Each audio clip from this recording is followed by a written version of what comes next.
What was that? Was it a scratch at the door? A whisper coming from your closet? Or a bump from the basement?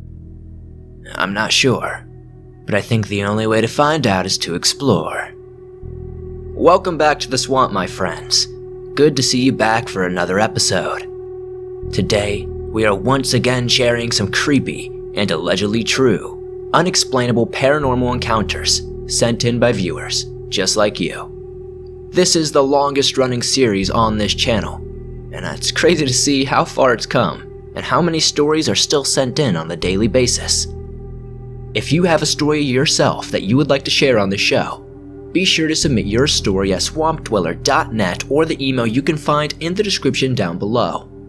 I would love to share your story with everyone here in the swamp. Joining me today is my good friend Bad Vibes Storytelling. He does some good work on his channel, and if you enjoy scary stories based around humans and other creepy things like that, definitely check him out. And subscribe. You can find the link to do so in the top of the description. Now, without further ado, let's get in to these creepy stories that'll freak you out tonight.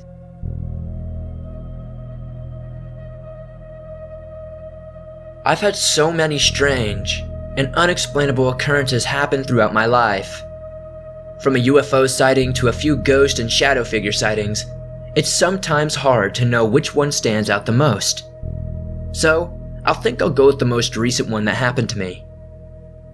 This was all the way back in 2015, while I was finishing up college. At the time, I worked as a night custodian for the city school district, and I got on at its newest middle school building. It was a neat place, one of those more modern global schools. Sadly, that was the worst job I've ever held in my life for the reasons I'm about to discuss. Now, for starters, I usually am not the type who likes to get into a lot of unwanted confrontations. But about a week or two before school started, the manager and I, whom I'll call D, got into the ugliest argument I've ever had. Not a slight disagreement, I mean one with lots of yelling and cursing involved. Whether it was something D did or I did, whatever the case is, I don't really remember. The stress and misunderstanding was really strong. We both tried to move on. Usually, I'm supposed to come into our building an hour before school, which is, pretty much why I notice what goes on with the staff and students. Anyways, skipping ahead a few months into the first year of school, I immediately saw that many of the students are always in trouble. I'd come to work to see them out in the halls getting chewed out by the dean almost daily. Then, about a month or two before the end of the year, there had been a report of fights breaking out among students, but maybe 5 to 10 times a month. I kept thinking that this was very unusual, even for a middle school, but the bizarre stuff happening late at night never really stopped. When the whole crew was in the office with our runs complete, we'd all hear sounds out in the hallways. Not the average clangs of the AC unit shutting off, or metal crackling from the heat of the day. We all knew what we were hearing. These were footsteps walking down the tiled hallways. Also, the sensored activated lights would come on at random, and the only time it's supposed to happen is when they detect movement in the main lobby. Not only were we all supposed to be the only ones in our office, but also the entire building. Then, on one night, I was walking around the building outside, checking all the doors as the run requires. Right as I'm about to leave the playground, on the north side of the building, I stopped dead in my tracks. Probably about 15 feet away from me, what I see is absolutely terrifying. I saw what looked like a white and misty wisp, but I don't really know how to explain it more than that. I knew the shape well enough for it to scare the daylights out of me. It was a pair of legs going down the cement stairs, going toward the playground. I was out of my mind. I didn't know what to do, what to say. As I made my way to the front of the building, I walked mostly backward, just to make sure nothing was following me. When I came to the first set of doors I found, I got into the building and checked the rest of the entries from the inside. When I reached the office, I told the crew what I saw outside, and they believed me based on the fearful vibes and noises throughout the building every night. After a few years of working there, I had to move back home after college officially ended. But one of the reasons for quitting that job was that school itself. Despite the building being brand spanking new, I believe without a doubt that place had paranormal entities living there, causing all the conflict and ruckus among the students and staff. This experience, and a few others before, have affirmed my belief in the supernatural.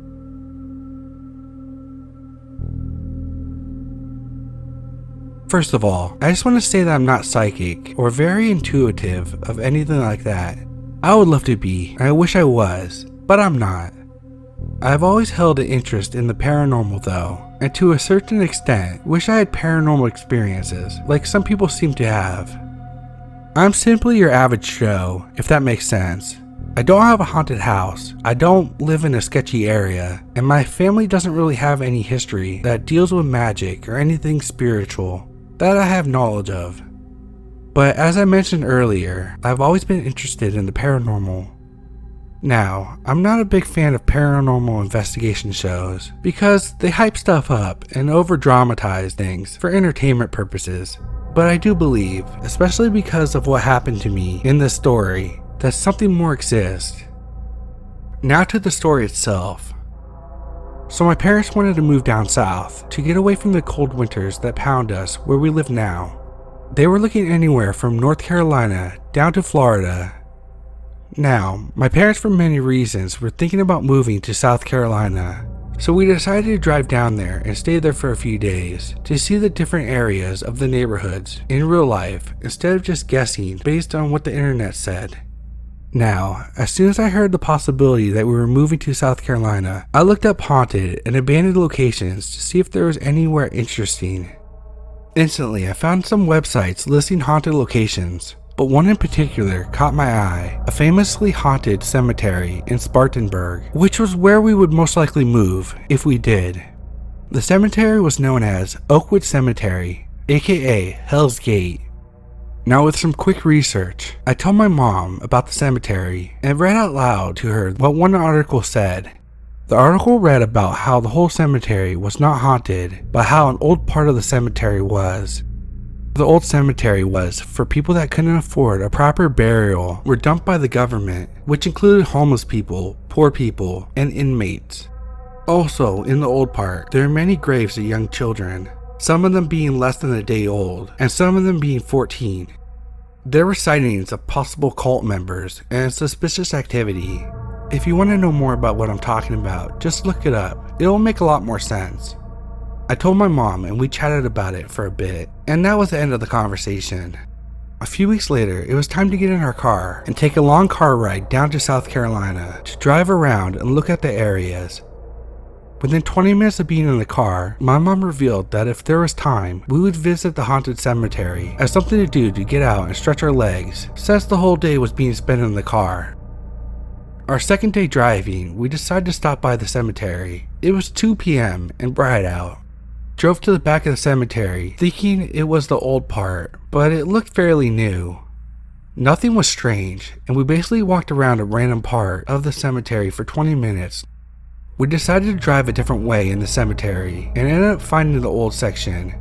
It was smaller than it was led on to be, but it was okay. Most, if not all graves, were children, and some even had toys left for gifts by other people who passed by. And most of the graves didn't have proper tombstones and looked exactly like the images you would find if you looked up a cemetery. Side note, I was looking through my gallery for photos I took, and they aren't there. Maybe I deleted them thinking it was rude to have photos of tombstones of their children, but I know I had those photos because I sent them to a friend over Snapchat, but they aren't saved in my Snapchat, so I have no idea what happened to them. We parked again and got out of the car and looked at the graves. My dad was taking pictures of the area and a creepy tree in the back. I had my phone out, taking photos, but I found myself distracted by reading the tombstones and just looking around and forgot to take some pictures. I wandered back more towards the trees, and at this point, we were already there for about 5 minutes or so. It felt longer, but I remember looking at the time when we got back into the car, and I remember us not being out for that long. I don't want to say I felt drawn towards the back because I didn't feel like I had a gut feeling or anything, but I just wandered further back, wanting to look back there. After a minute or so, my dad finally walked off somewhere else. I suddenly felt a pain in the back left of my neck. It's hard to describe, but it first felt almost like maybe I was gonna start having a headache, which was weird because I rarely get headaches, and why would I feel something like this in the back of my neck? Then it grew more intense, not by a large amount, but it became more uncomfortable. Then I started to feel it in the back right side of my neck, so now I'm starting to feel pain in both sides of my neck. It didn't hurt much, but it was more of a discomfort. I didn't mention it to my parents, but the whole time I kept thinking back to a YouTube video that I watched where two guys were doing an interview in a haunted place, and one of the owner's wives, who was kinda psychic and knew a lot about the paranormal, told one of the guys to step out of the building after he said he felt like he was getting a headache. I can't recall if he mentioned the back of his neck, but I think he did. The wife said that it was a spirit trying to attach itself to him, so he stepped out until he felt better. So in my mind, I kept thinking that a spirit was possibly trying to attach itself to me, and it was a child spirit. Which now looking back at it, it could have been an older spirit, but I kept thinking of a child since all of the tombstones were of children. We stayed only for a little bit longer, and we got back in the car and left. Within 30 seconds or so after driving away, the pain from the back of my neck disappeared. I didn't mention it till a little while later, after we had gotten home. And when we had gotten home, I did research about spirits trying to attach themselves and what that pain could have been, but I found little to no answers. But one question I have is that some people get spirits attached to them without even knowing it. So why do some people experience pain and some don't? If that was what my neck pain meant. If anyone has answers or ideas, I would be grateful to hear them. Let me know what you think. Was this just a coincidence, or was the spirit trying to attach itself?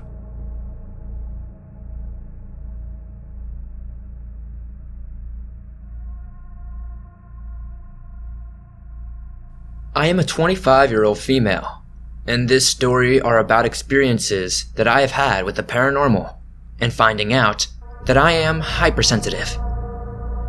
I don't have many at the moment, but I plan on getting into ghost hunting, so if I get more experiences, I will definitely send them into the swamp. The first part of this story will be an explanation of, in my mind, what caused me to become so fascinated with the paranormal in the first place, and how I feel I became hypersensitive in the first place. I think originally this was told to me by my mom. When my mom was still pregnant with me, she, for most of the pregnancy, lived in this place for expectant mothers who either had no place to go or couldn't live at home. While she was there, she said that one night, while she was trying to go to sleep, she felt as if she was surrounded by demons. Feeling rightfully afraid, she began praying, at which the demons eventually left. Now, she's pretty skeptical of the paranormal. She's told me that she has to believe it to see it, so I believe she was telling me the truth about this. My theory is that what caused me to be hypersensitive today is because she was experiencing these things when I was inside of her. Now, this next part is the most intense and scary paranormal experience that I've ever had. The first one happened one night when me and a friend of my younger brother's, who's my best friend too and is a male, were walking to get a drink from the gas station in the middle of the night. I need to first explain where the house I was living in at the time was located. Right across the street from where I had been living was a middle school. I will not say the name for privacy reasons. So as we were walking to the gas station, on the sidewalk at the front of the middle school, as we approached the end where we had to cross the street, my friend and I both heard in our own minds what sounded like an old woman mixed with a witch cackling. Now, I might have written this off as my imagination, but when I turned towards my friend to see if they had heard it as well, he looked at me with the exact same face at the exact same time. We practically screamed in unison. Did you hear that? The next story happened in pretty much the same circumstances as the first. It was the middle of the night and we were out to get drinks and cigarettes. I was with the same friend, but this happened on our way back from the gas station. We were leaving and heading back to the house. I saw what looked like a big, bright flash of light by some bushes. I would later come to realize that this was the spirit crossing over into our reality. After which, as we walked along to the house, my friend keeps saying that he sees a dog rounding each street corner as we crossed. I didn't see it though. I believed him though, because he was trying to point it out to me. My fight or flight response was going freaking nuts, and I wanted to run like hell back to my house. But since my friend was with me, and I would have felt like a world-class B-word for leaving my friend behind, I instead kept walking with him, keeping my house key clenched between my fingers to use as a weapon if I had to. I know that doesn't really help very much in these situations, but, it helps you calm down just a little bit. Thankfully, I didn't need to use them, and we got back to the house safely. So that's my story. I'm sorry if it wasn't super crazy, or as scary as some of the others you read on the channel. But if you do read it, thank you, Swamp Dweller.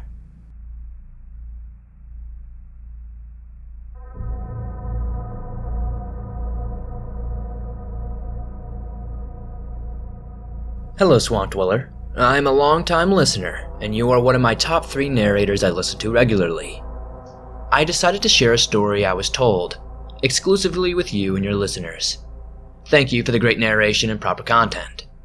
I was reminded of this story when I watched the recent It movie.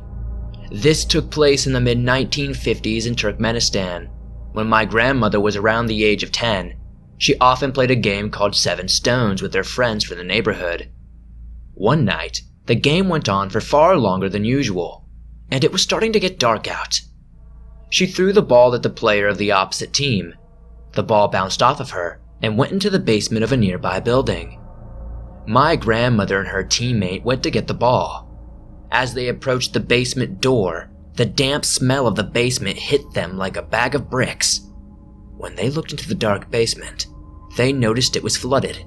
Soon they spotted the ball floating on the surface of the water about 6 to 7 meters into the basement. As they began contemplating entering, my grandma sensed motion in her peripheral vision.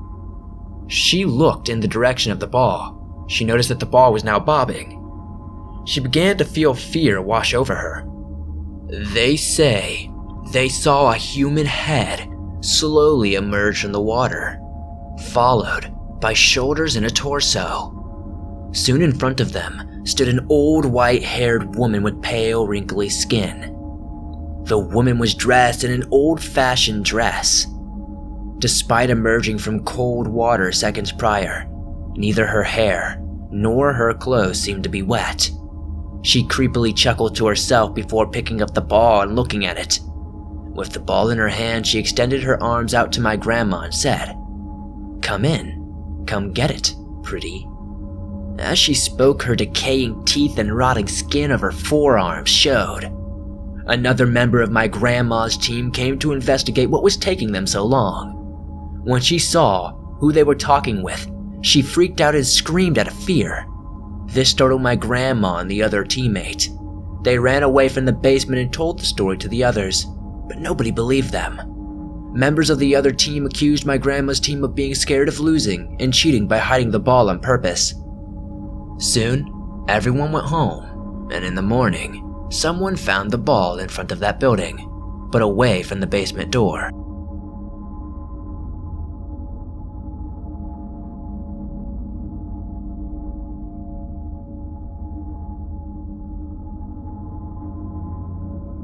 I remember when I was probably around 10 years old or so. We were staying at my grandparents' house. It was just my sister and I. We were up visiting my grandparents. My grandparents have a 2-story house which they built up in the Sierras of California. The upstairs is a windowless hallway, and there are 2 bedrooms with a bathroom. The bathroom is right as you come up the stairs, and the bedroom is straight down the hallway. The other bedroom is an L shape at the very back.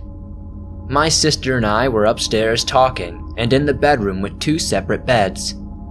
We heard what sounded like footsteps and at first figured it was our grandma checking in on us. We continued to talk and didn't really think much about it. However, my grandparents' toilet would flush on its own. I have heard it from other areas of the house, but never really thought about it. Anyway, my grandparents used to joke that it was my great-grandparents' ghost. We had heard the toilet flush and was starting to wonder, My sister wanted me to go check, so I slowly started walking down the creaky hallway and didn't really see anything. I called out for my gram and I got no answer, so I raced back to bed. Soon, as I got back to my sister, she asked if I had seen anything. I said I hadn't, but then, suddenly, we heard footsteps. My sister peered out and said that she saw what looked like a shadow. She couldn't make out what it was though, or who it was.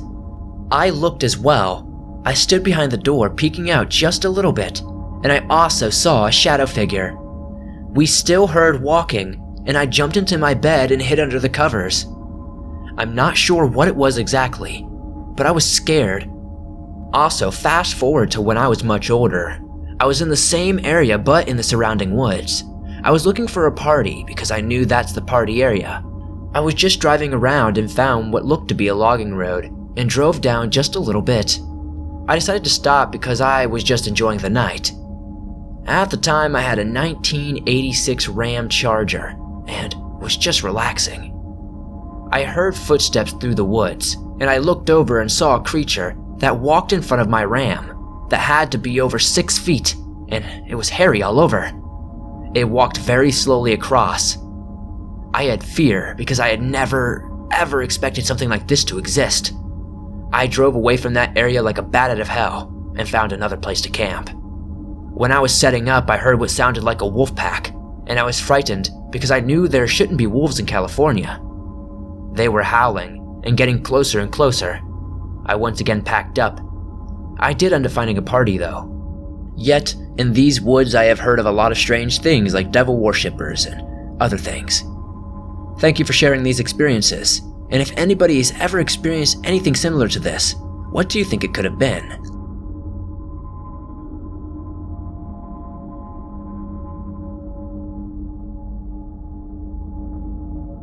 So last week I had what is quite possibly my scariest encounter with what I believe to be the paranormal. At least that is what I make of it anyway. I can't explain it one way or another. Just for general information, I work nights and I am completely adjusted to a tight schedule. The particular day in question, I had a day off and it took place at around 1:30 a.m. Since it was so late, there isn't much I could do to keep myself occupied. So what I decided to do was call a friend of mine who also worked night shifts. He lived about 15 minutes away by car from me and agreed to meet up. In about 5 minutes I heard my doorbell ring and I went to open the door. It was from my friend. At the moment, I didn't find anything odd, but after going over the situation in hindsight, I noticed a few things. 1. I didn't see his car anywhere. 2. It was odd that he rang the bell and didn't text me. And 3, how fast he actually got there. As I said at the time, it didn't strike me as odd. Anyways, me and my friend went on a walk that lasted a little less than about 20 minutes. As we were approaching my street again, I heard a car honk from behind me. I turned and looked and wondered who would be honking this late at night. I made a snarky comment about it and turned to my friend to see his reaction. However, he wasn't there. I looked all around me and he had just vanished. I was so confused about how in that moment of time the car that had honked pulled up beside me, and I realized it was my friend's car. He rolled down his window and asked me why I hadn't waited for him. I didn't know what to say at that point, so I told him that I figured that I would meet him on the road. I sat in his car and we went back to my place, took a short walk, but I didn't talk much. I had no clue what had happened.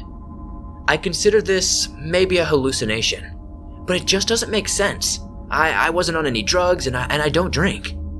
If anyone can offer an explanation, I will be grateful. If you've encountered something similar, what happened? It's been more than a week and I am still confused.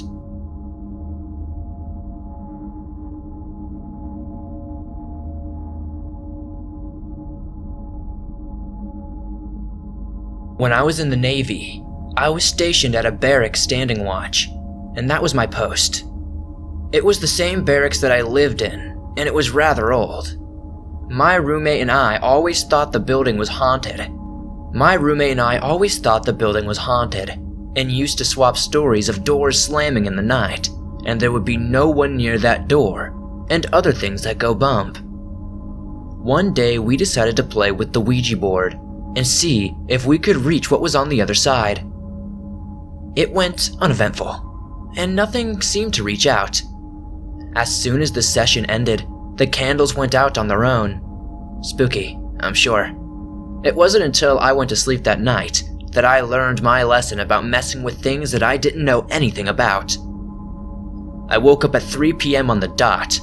I couldn't move, and there was a shadow standing in the doorway, with the door wide open. At first I thought I was dreaming, until I saw the shadow glide effortlessly across the room to the foot of my bed. There were no features on this shadow-looking entity. It stood there, observing me, staring me straight into my soul. It didn't talk or gesture. Suddenly, the being grabbed me by my ankle, and I could feel it. It actually kind of burned. I was panicking internally.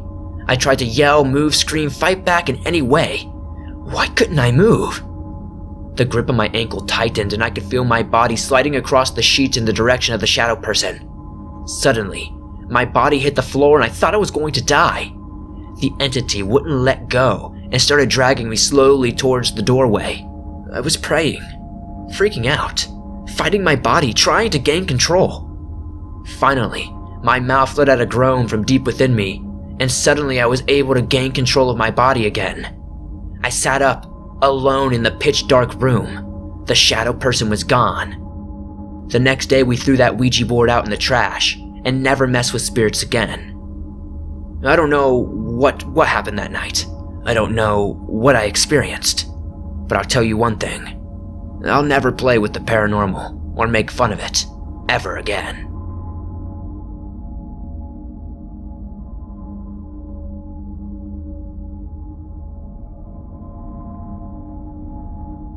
I work in 2 hospitals, inpatient psych wards.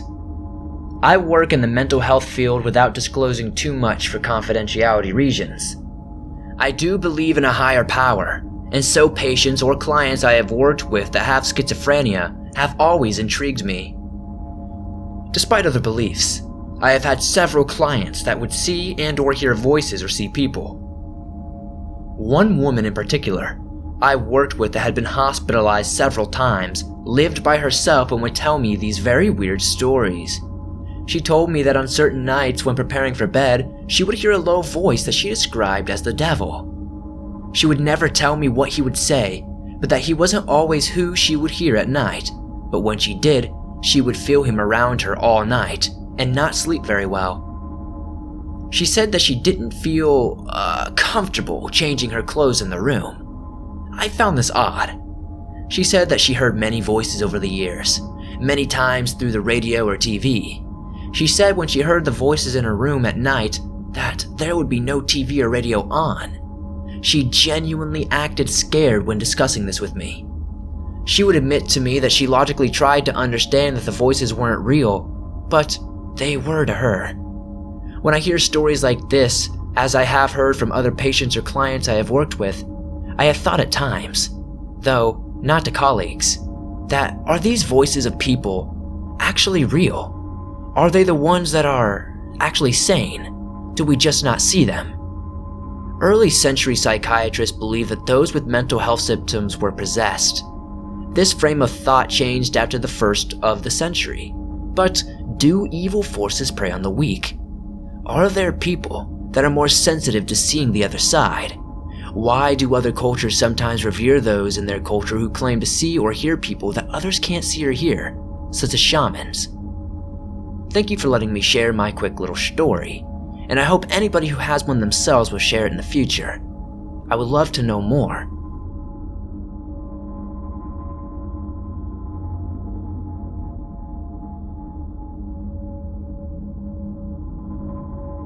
The afterlife has to be the most unexplained mystery in human history. What truly happens after we kick the bucket? Do we continue to roam this earth in a purgatory? Do we go to a heaven? Do we go to a hell? I'm not sure myself, but I hope it's not as bad as we all fear it is. Thank you guys for enjoying these stories if you did. I really do enjoy reading them for you. If you like these stories, please be sure to hit that like button, as it really does help me out a ton. If you're new to the swamp, why not join us and hit that subscribe button and turn on notifications to never miss a new video. I upload them just about every single day, and all things natural and supernatural. If you have a story that you would like to share in a future video, whether it's something paranormal or something completely different, be sure to submit your story at swampdweller.net or the email you can find in the description down below. I would love to share your story with everyone here in the swamp. It's stories like yours that help keep these shows going. Much love to my friend Bad Vibe Storytelling, who helped me read story number 2 today. If you enjoyed his voice and want to see more creepy stories from him, be sure to check out his channel. You can find the link to do so in the top of the description. It would mean a lot to me if you would help him out and give him a subscribe. We can all use more scares, can't we?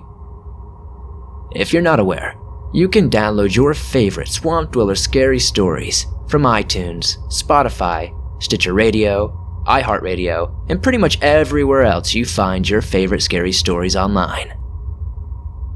Thank you guys, as always, for supporting the swamp the way you do. We're quickly making our way up to 180,000, coming close to that 200,000 milestone.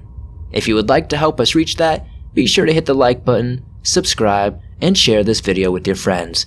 It helps me out a ton, and I really appreciate that. I'll see you guys soon with another creepy video.